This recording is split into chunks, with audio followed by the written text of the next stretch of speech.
नमस्कार बच्चों, आप सबका स्वागत है आपका प्यारा channel A to Z study point पर। आज क्लास देख रहे हैं। कौन सा क्लास है? क्लास 8 विज्ञान की पाठ्य पुस्तक परीक्षा से संबंधित कुछ क्वेश्चन लेके आए हुए हैं और उस क्वेश्चन में देखेंगे लघु उत्तरीय प्रश्न। वीडियो को अंत तक देखिएगा। अभी हम लघु उत्तरीय प्रश्न की चर्चा करेंगे और उसके बाद दीर्घ उत्तरीय प्रश्न की चर्चा करेंगे कि क्या किस तरह से क्वेश्चन 3 क्वेश्चन एक ही क्वेश्चन में पूछा जाता है और उसको अलग अलग करके पुनः क्वेश्चन को रिपीट किया जाता है। आइए क्लास को शुरू करते हैं और अच्छी तरह से पहले समझिए, वीडियो को अंत तक देखिएगा। अगर आपको अच्छी तरह से समझ में आवे तो हमारे A to Z study point channel को सब्सक्राइब कीजिएगा। अगर आपको अच्छी तरह समझ में नहीं आवे तो वीडियो को छोड़ दीजिएगा। आइए क्लास को देखते हैं। लिखा है कि कमानेदार तुला क्या है। तो कमानेदार तुला क्या है, इसके बारे में आपको परिभाषा लिखने के लिए कहा रहा है, तो आप लिख सकते हैं कमानेदार तुला वह यंत्र है जिसके द्वारा किसी वस्तु पर लगने वाले बल को मापा जाता है। यहाँ तक यदि आप लिखते हैं तो आपका आंसर सही है, लेकिन और थोड़ा आगे लिखते हैं तो इसके बारे में और जानकारी सटीक हो जाएगी। इसमें एक कुंडलित कमानी होती है जिसमें बल लगाने पर इसका फैलाव होता है और कमाने के इस फैलाव की माप इसके आंशिक पैमाने पर चलने वाले संकेतक द्वारा की जाती है। तो पैमाने के पाठ्यांक द्वारा बल का परिमाण मिलता है। तो ये आपका क्या होगा, कमानेदार तुला का बारे में हम पूरा का पूरा हम समझे कि आखिर ये क्या होता है। आप यहाँ तक भी आप लिख सकते हैं तो आपका आंसर गलत नहीं होगा। आइए देखते हैं नेक्स्ट क्वेश्चन। नेक्स्ट क्वेश्चन देख रहे हैं क्या है कि घर्षण बल किस प्रकार लाभदायक है। ये भी क्वेश्चन पूछा जा सकता है। तो लिखेंगे घर्षण बल लाभदायक है क्योंकि घर्षण बल बिना फिसले चलने में सहायक होता है। दूसरा लिखेंगे सभी तरह के वाहन घर्षण बल के कारण ही बिना फिसले नियंत्रण में रहते हैं। ये भी लिखेंगे। 2 पॉइंट लिखिएगा तो कोई दिक्कत नहीं है। आइए देखते हैं नेक्स्ट क्वेश्चन। आप क्वेश्चन को देख रहे हैं, आपका क्या है कि घर्षण कम करने के उपाय बताइए। तो घर्षण को कम कैसे करेंगे, उपाय लिखेंगे सतह को चिकना कर घर्षण बल को कम किया जा सकता है। 2 नंबर में लिखेंगे सतह पर पॉलिश कर घर्षण को हटाया जा सकता है। तीसरा लिखेंगे सतह पर पाउडर छिड़क कर घर्षण को कम किया जा सकता है। तो ये आप लिख सकते हैं, कोई दिक्कत नहीं है। 1, 2, 3 भी लिखिएंगे तो चलेगा कि घर्षण कम करने के उपाय क्या है। आइए देखते हैं नेक्स्ट क्वेश्चन। नेक्स्ट क्वेश्चन देख रहे हैं क्या है कि घर्षण हानिकारक है परंतु अनिवार्य है, कैसे। तो आंसर लिखेंगे घर्षण कई स्थितियों में लाभदायक है जबकि कुछ अन्य में हानिकारक है, इसलिए हम इसे कम करना चाहते हैं। यह हमारा दुश्मन भी है और मित्र भी है। तो कैसे, आइए देखते हैं। घर्षण हमारा मित्र है क्योंकि 2 पॉइंट लिखिएगा, कोई दिक्कत नहीं है। यह चलने में सहायक है। यह बल स्थानांतरण के लिए माध्यम प्रदान करती है, जैसे कि घर्षण के बिना बेल्ट मशीन नहीं चला सकती है। तो ये आप 2 पॉइंट भी लिखेंगे तो कोई दिक्कत नहीं है। ये क्या हो गया कि घर्षण हमारा मित्र है। अब देखेंगे घर्षण हमारा दुश्मन है। अब आप यहाँ पर देख रहे हैं क्या है कि घर्षण हमारा दुश्मन है क्योंकि यह तोड़ फोड़ का कारण बनती है। दूसरा लिखेंगे घर्षण से हुई ऊर्जा की हानि के कारण यह मशीनों की दक्षता कम कर देती है। इतना ही लिखेंगे तो कोई दिक्कत नहीं है। आइए बच्चों देखते हैं नेक्स्ट क्वेश्चन। नेक्स्ट क्वेश्चन को देख रहे हैं कि ध्वनि की प्रबलता किसे कहते हैं, इसका आयाम से क्या संबंध है। तो लिखेंगे कि ध्वनि तरंग के इकाई क्षेत्रफल में जितनी ऊर्जा होती है वही ध्वनि की प्रबलता की माप होती है, यानी इसकी माप के बारे में बताया जा रहा है। क्या लिखेंगे, ध्वनि की प्रबलता उसके आयाम पर निर्भर करती है। जब कंपित वस्तु का आयाम कम होता है तो उत्पन्न ध्वनि मंद होती है। तो यहाँ से यहाँ इतना तक आंसर लिख सकते हैं, कोई प्रॉब्लम नहीं है। बच्चों अगर आपसे क्वेश्चन पूछा जाए कि श्रव्य तथा अश्रव्य ध्वनि किसे कहते हैं, तो आप आंसर लिखेंगे कि 20 हर्ट्ज से कम आवृत्ति वाले ध्वनि को अश्रव्य ध्वनि कहते हैं और 20 हर्ट्ज से 20,000 हर्ट्ज के बीच वाली ध्वनि को श्रव्य ध्वनि कहते हैं। ये लिखेंगे। और इसी में से दूसरा क्वेश्चन ये पूछ सकता है कि प्राश्रव्य ध्वनि किसे कहते हैं। तो आंसर क्या होगा कि 20,000 हर्ट्ज से अधिक आवृत्ति वाले ध्वनि को प्राश्रव्य ध्वनि कहते हैं। अब आपसे यदि यह क्वेश्चन पूछा जाए तो इसका आंसर यहीं तक लिखिएगा, आगे नहीं लिखना है। यदि आपसे क्वेश्चन पूछा जाए, पुनः सुन लीजिए कि प्राश्रव्य ध्वनि किसे कहते हैं, तो यहाँ से लेके आपको यहीं तक आंसर लिखना है। अगर उसमें पूछा जाए कि प्राश्रव ध्वनि के 2 उपयोग लिखिए तो यहाँ आपका 2 क्वेश्चन बन जाता है। और यदि प्राश्रव ध्वनि के 2 उपयोग लिखने के लिए कहे तो ये आप आंसर क्या लिखेंगे, आइए इसको देखते हैं अच्छी तरह से। तो इसको लिखना है कि चिकित्सा, क्या लिखेंगे, चिकित्सा के क्षेत्र में अनेक समस्याओं के अनुसंधान एवं निदान के लिए आवश्यक होता है। उद्योगों में धातुओं तथा अन्य संरचनाओं में दोष ढूंढने तथा विभिन्न भागों की मोटाई ज्ञात करने में प्रयोग किया जाता है। तो इस तरह से आप लिख सकते हैं। बच्चों ध्यान रहे, ये आपको गैस क्वेश्चन दे रहे हैं, हम आप थोड़ा सा सोच कर दे रहे हैं कि परीक्षा के दृष्टिकोण से काफ़ी महत्वपूर्ण है। ये आपकी पाठ्य पुस्तक में ये क्वेश्चन आंसर अवेलेबल है, उसी पाठ्य पुस्तक को हम देखकर समझकर बता रहे हैं। ये क्वेश्चन परीक्षा में पूछने लायक क्वेश्चन है। आइए देखते हैं नेक्स्ट क्वेश्चन क्या है कि पेयजल के अशुद्ध होने से क्या क्या परेशानियां हो सकती है। तो आंसर लिखेंगे, पेयजल के अशुद्ध होने से प्राणियों के लिए तरह तरह की परेशानियां उत्पन्न हो सकती है, जैसे हेपेटाइटिस, गले की बीमारी, पाचन तंत्र की बीमारी, ये आप लिख सकते हैं। 2 ही बीमारी लिखेंगे तो कोई दिक्कत नहीं है। आइए देखते हैं नेक्स्ट क्वेश्चन क्या है कि मानव जनित प्रदूषक क्या है, इनके 2 उदाहरण दें।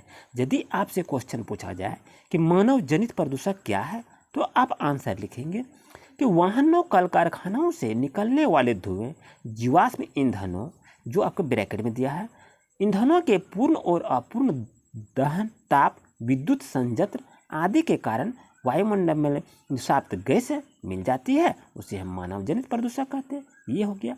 अब इसके कहता उदाहरण लिखें। उदाहरण क्या लिखेंगे, आप उदाहरण लिख सकते हैं धुआं, धूल के कण, ये सभी इसके उदाहरण हो सकते हैं।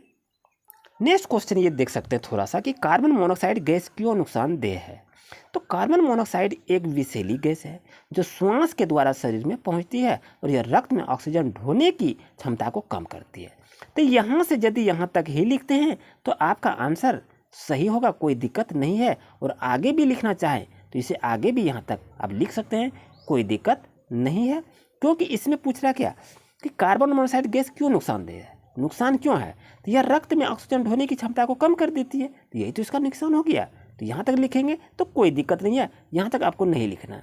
अगर यदि आप पूरी यहाँ तक लिख सकते हैं तो भी कोई दिक्कत नहीं है, ये आप पर निर्भर करता है बच्चों कि आप कितना लिख सकते हैं। नेक्स्ट क्वेश्चन है कि विश्व तापन क्यों हो रहा है, इससे क्या हानियाँ हैं। तो लिखेंगे कि कार्बन डाइऑक्साइड के निरंतर वृद्धि से पौधाघर प्रभाव या विश्व तापन में वृद्धि हो रही है।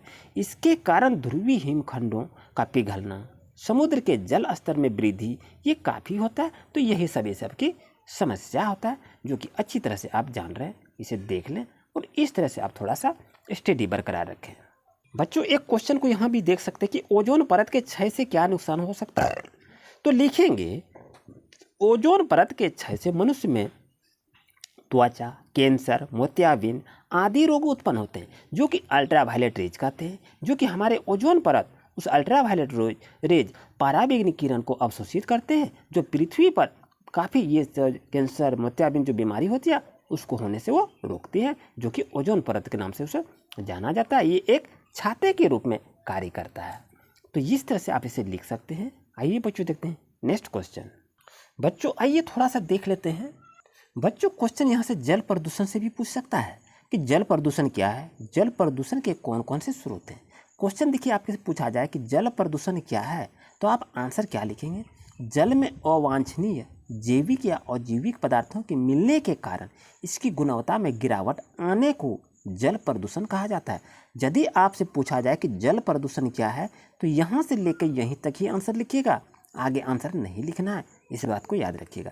यदि आपसे पूछा जाए कि जल प्रदूषण के कौन कौन से स्रोत हैं तो आप लिखेंगे जल प्रदूषण की ये जो दिखाई दे रहा है यही आपका स्रोत है। यदि ये क्वेश्चन अलग रहता है तो आपको आंसर यहाँ से लिखना है, इसको नहीं लिखना है। इसमें 2 क्वेश्चन आया है, आप देख रहे हैं इसमें 2 क्वेश्चन है। यदि आपको परीक्षा में ऐसा 2 क्वेश्चन एक साथ दिया रहे तो इस तरह से पूरी को लिखेंगे। यदि एक क्वेश्चन दिया रहे तो यहाँ से लेके यहाँ तक लिखेंगे। यदि ये क्वेश्चन दिया रहे तो यहाँ से इसको यहाँ तक लिखेंगे। इस चीज़ को याद रखिएगा, गलती नहीं कीजिएगा बच्चों। अब क्वेश्चन देख रहे हैं क्या है आपके पास, देख रहे हैं अच्छी तरह से कि वायु प्रदूषण क्या है। आप देख रहे हैं कि वायु प्रदूषण के कौन कौन से कारक हैं। तो वायु प्रदूषण के प्रमुख कारक हैं ये जो सामने दिखाई दे रहा है, carbon monoxide, nitrogen oxide, carbon dioxide, methane, sulphur dioxide, ये सभी वायु प्रदूषक के कारक हैं। इसे थोड़ा सा याद रख लीजिएगा। अब देख रहे हैं क्वेश्चन क्या है कि जल प्रदूषण से क्या क्या खतरे हैं। तो ये जो आपको दिखाई दे रहा है जल प्रदूषण से खतरे क्या है कि जल प्रदूषण से हैजा, अतिसार, टाइफाइड, हेपेटाइटिस ये विभिन्न प्रकार की बीमारियां होती है और जल में विद्यमान अम्ल तथा क्षार सूक्ष्म जीवों का विनाश कर देते हैं। ये आप लिख सकते हैं जो कि जल प्रदूषण से ये हानियाँ होती है। अब क्वेश्चन देख रहे हैं क्या है कि अम्ल वर्षा क्या है या कैसे होती है, अम्ल वर्षा के कौन कौन से दुष्परिणाम है। तो देखिए ये आपका एक क्वेश्चन, दो क्वेश्चन और ये तीन क्वेश्चन, इसमें से तीन क्वेश्चन छिपा हुआ है। आप अच्छी तरह से देख लीजिए, तीन क्वेश्चन है। तो वायु प्रदूषण के कारण वायुमंडल में उपस्थित सल्फर और नाइट्रोजन के ऑक्साइड वायु में उपस्थित जलवाष्प से प्रतिक्रिया करके गंधक अम्ल और नाइट्रिक अम्ल का निर्माण करते हैं। तो ये अम्ल वर्षा जल के साथ मिलकर जब धरती पर गिर जाते हैं इन्हें हम अम्ल वर्षा करते हैं। यदि अम्ल वर्षा कहे, परिभाषा देने के लिए कहे तो यहाँ तक लिखिएगा, इसका आंसर यहाँ से यहाँ तक लिखिएगा। और यदि यह कैसे होती है तो यहाँ लिखेंगे तो अम्ल वर्षा के कारण नदियों, तालाबों और झीलों का जल पीने योग्य नहीं रह जाता है। तो इस तरह इसको लिख सकते हैं। जल में रहने वाले मछलियाँ, केकड़े व अन्य जलीय जीव उसमें से क्या होते हैं, वो मर जाते हैं। इस तरह से इसको लिख सकते हैं। और क्या लिख सकते हैं, इसको अच्छी तरह से देख लीजिए। और यहाँ देख सकते हैं कि वो अन्य जलीय वनस्पति पर इसका दुष्प्रभाव पड़ता है। यह भूमि की उर्वरता को भी कम कर देता है और अम्ल वर्षा के कारण ताजमहल का संरक्षण हो रहा है। इस घटना को संगमरमर का कैंसर भी कहते हैं। याद रखिएगा, इन पूछा जाए कि संगमरमर का कैंसर किसे कहा जाता है तो क्या जाता है, अम्ल वर्षा को कहा जाता है। इस तरह से इसको याद रख सकते हैं और अच्छी तरह से लिख सकते हैं। क्वेश्चन को देख रहे हैं कि हमें जैव विविधता का संरक्षण क्यों करना चाहिए। तो आंसर लिखेंगे, हमें हमारी जैव विविधता को बचाना चाहिए क्योंकि एकल जीवन का पृथ्वी पर अस्तित्व संभव नहीं है। तो जैव विविधता के कारण ही पृथ्वी पर जीवों में संतुलन बना रह पाता है। तो ऐसे लिख सकते हैं या तो आप अपने से बना के भी लिख सकते हैं। नेक्स्ट क्वेश्चन देख रहे हैं, कुछ आदिवासी वन जंगल पर निर्भर करते हैं। तो ये देख लेते हैं, जंगल आदिवासी लोग वनों में क्या करते हैं, वन के निकट रहने वाले लोग होते हैं। ये लोग अपनी प्रत्येक आवश्यकता की पूर्ति वन से करते हैं, इसलिए वो जंगल पर निर्भर रखते हैं। ऐसा भी उसको लिख सकते हैं, कोई दिक्कत नहीं है। आपके पास दो क्वेश्चन दिखाई दे रहा है कि वनोन्मूलन क्या है, इसके दो प्राकृतिक कारण लिखे। तो लिखेंगे, वनों को समाप्त किया जाना वनोन्मूलन कहलाता है। जंगल में आग एवं भीषण सूखा वनोन्मूलन के प्राकृतिक कारण है। आपसे पूछा जाए कि वनोन्मूलन के कई तीन कारण लिखिए, तो कोई तीन कारण क्या लिखेंगे, भवन निर्माण, कागज उद्योग और सड़क निर्माण। ये इस तरह से आप लिख सकते हैं। ये काफ़ी महत्वपूर्ण टॉपिक है। बच्चों, अगर पूछा जाए कि चिड़ियाघर एवं अभयारण्य में अंतर लिखें, स्पष्ट करें, तो ये इसे पढ़कर आप इसे अच्छी तरह से लिखने का प्रयास करेंगे। ये आपकी पाठ्य पुस्तक में अवेलेबल है। इसे अच्छी तरह से देखें और जितना चाहे इसे लिखने का प्रयास करेंगे।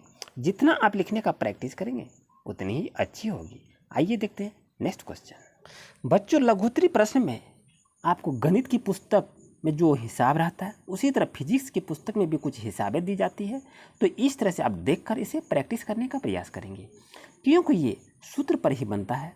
तो जो आपके सामने दिखाई दे रहा है कि दोनों की संख्या, तो ये जब तक हम अच्छी तरह से बोर्ड में बताएंगे नहीं तो आप कैसे सीख पाएंगे। अगर आप इस तरह अच्छी तरह से सीख लेते हैं तो आपके लिए परीक्षा में जो भी आएगा नंबर, तो आप इसे अच्छी तरह से बना सकते हैं। तो इसे अच्छी तरह से थोड़ा सा समझ लीजिए और देख कर इसे अपना अभ्यास थोड़ा कर लीजिए। हो सकता है ये क्वेश्चन पूछा जाए। आइए बच्चों देखते हैं नेक्स्ट क्वेश्चन। आपसे क्वेश्चन पूछा जाए कि एक मच्छर अपने पंखों को 400 कंपन प्रति सेकेंड की औसत दर से कंपित करके ध्वनि उत्पन्न करता है, तो कंपन का आवर्तकाल ज्ञात करें। तो कंपन का आवर्तकाल कैसे ज्ञात करते हैं, 1 सेकेंड ऊपर में लिखना है और जितना दोलन करता है नीचे लिखना है और इसको ऊपर से भाग दे दीजिएगा, आपका आवर्तकाल का आंसर आ जाएगा कि आवर्तकाल इसका क्या आता है। तो इस तरह बच्चों याद रखें, यदि ये क्वेश्चन नहीं आवे, दूसरा क्वेश्चन भी आवे तो इसी सूत्र पर बनाइएगा। जितना आपका दोलन है उसको नीचे लिखिए और 1 सेकेंड को ऊपर में रखिए। यदि वो सेकेंड में कह रहा है तब आप भाग दे देंगे तो आपका आंसर आ जाएगा। यदि बच्चों आपसे क्वेश्चन कारण बता में यदि पूछा जाए कि एल्युमिनियम की पन्नी का उपयोग खाद्य सामग्री को लपेटने में किया जाता है क्यों, तो लिखेंगे एल्युमिनियम की पन्नी का उपयोग खाद्य सामग्री को लपेटने में किया जाता है क्योंकि एल्युमिनियम धातु अघातवर्धक है और इसकी पतली पतली चादरें बनाई जा सकती है और साथ ही साथ एल्युमिनियम संरक्षण विरोधी धातु भी है। इससे पन्नी में रखी खाद्य सामग्री को कोई नुकसान नहीं पहुंचता है। ये आप लिख सकते हैं। नेक्स्ट क्वेश्चन को देख रहे हैं, सोडियम और पोटासियम को मिट्टी के तेल में रखा जाता है क्यों? तो लिखेंगे सोडियम और पोटेशियम को मिट्टी के तेल में रखा जाता है क्योंकि दोनों ही धातुएं अधिक अभिक्रियाशील धातुएं हैं। यहाँ तक भी लिखिएगा तो आपका आंसर सही है और आगे भी लिखिएगा तो कोई दिक्कत नहीं है। ये आप धातु और अधातु के बारे में अंतर यदि पूछा जाए तो आप इस तरह लिख सकते हैं, थोड़ा सा ध्यान दे के देख लीजिए, काफ़ी ही महत्वपूर्ण है। उम्मीद है बच्चों आज का क्लास आपके लिए काफ़ी यूजफुल रहा होगा।